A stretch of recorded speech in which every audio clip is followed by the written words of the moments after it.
जय हिंद दोस्तों, नमस्कार। स्वागत है आप सभी का इंडियन पॉलिटी के नेक्स्ट एपिसोड में। आज की इस एपिसोड में हम कवर करेंगे 1813 का चार्टर अधिनियम। जानेंगे इस चार्टर अधिनियम के द्वारा किन किन महत्वपूर्ण प्रोविजंस को इंट्रोड्यूस किया गया। प्रावधानों को जाने उसके पहले यह समझते हैं कि आखिर 1813 का जो चार्टर अधिनियम लाया गया, इसके पीछे कौन से मुख्य कारण रिस्पॉन्सिबल थे। तो समझते हैं इन कारणों को। पहला कारण जो यह था, या ये समझ सकते हैं कि इसको लाने के पीछे की वजह थी, वह थी अहस्तक्षेप की नीति। अहस्तक्षेप, लेसेस फेयर की पॉलिसी, अहस्तक्षेप की नीति।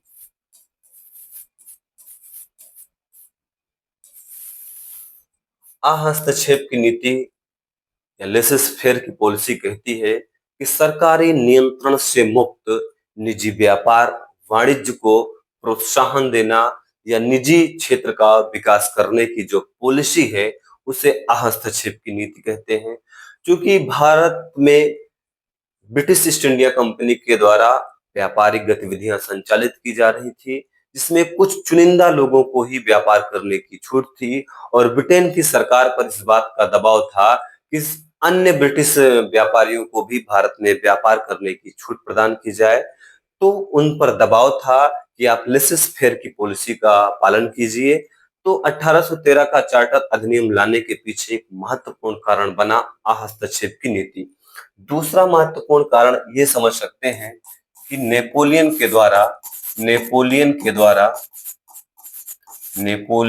द्वारा जो महाद्वीपीय व्यवस्था लागू की गई थी। क्या? महाद्वीपीय व्यवस्था।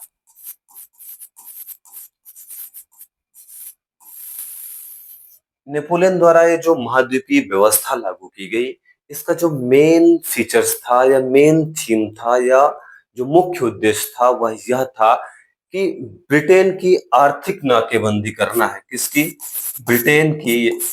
ब्रिटेन की आर्थिक नाकेबंदी करना है।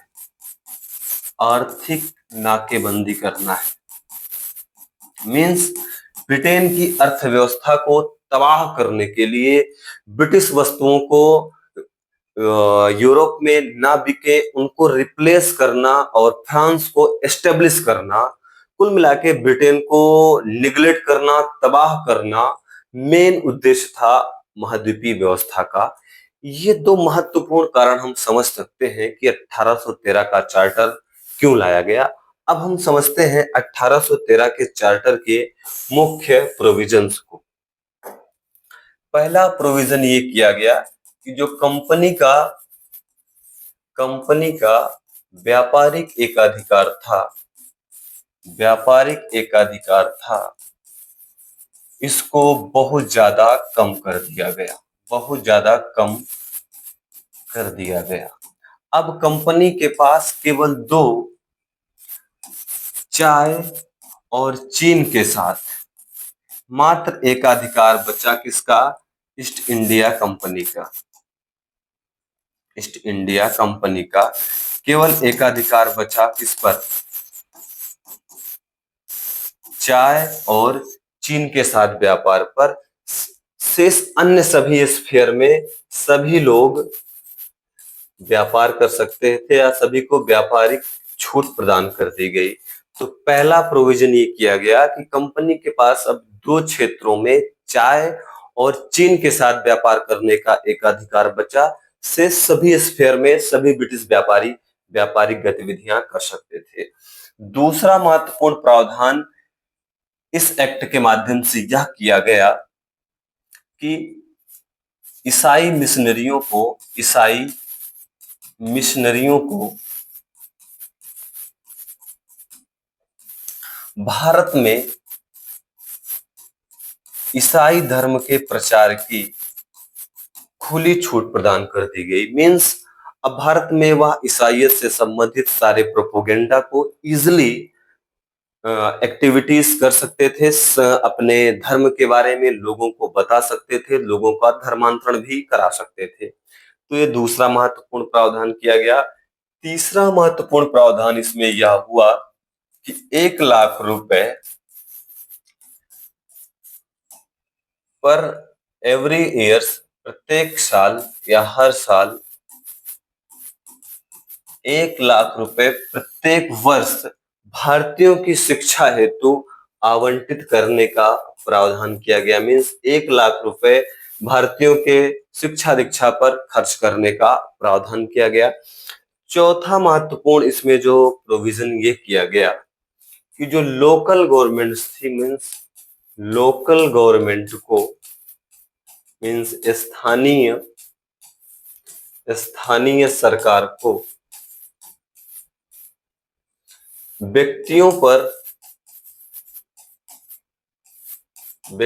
पर टैक्स लगाने और उसको वसूलने और दंडित करने का प्रावधान किया गया। समझते हैं कि लोकल गवर्नमेंट व्यक्तियों पर टैक्स लगा सकती थी, उसको वसूल भी सकती थी, और यदि कोई व्यक्ति उस टैक्स को पे ना कर पाए तो उसको दंड देने का भी प्रावधान कर दिया गया।